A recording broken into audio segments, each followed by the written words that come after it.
திரட்டி இது சாத்தியக்கூறா என்று சொன்னால் சாத்தியக்கூறா அல்ல. ஆனால் ஆத்திச்சூடி சொன்ன ஔவையார் சொன்ன அறஞ்செய் விரும்பியும் குரானிலே ஈகை செய்ய வேண்டும் என்பதை இன்றைக்கு நிறைவேற்றிக் கொண்டிருக்கிற எனது அருமை சகோதரர், என் குடும்பத்தில் ஒருவராக இருக்கிற பாபு அவர்களுக்கு இந்த 800 பேர் வந்து நீங்க அவரை வாழ்த்த முடியாது. உங்கள் அத்தனை பேரின் சார்பாகவும் அவரை பாராட்டவும் வாழ்த்தவும் நான் கடமைப்பட்டிருக்கிறேன்.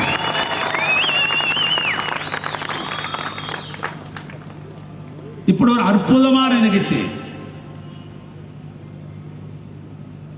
ஒரு ஆண்டுக்கு 360 நாள் இருந்தாலும் கூட, மாதத்திற்கு 30 நாள் இருந்தாலும், ஆண்டுக்கு 12 மாதங்கள் இருந்தாலும், ஏன் இது போன்ற நாட்களை அவர் தேர்வு செய்கிறார்?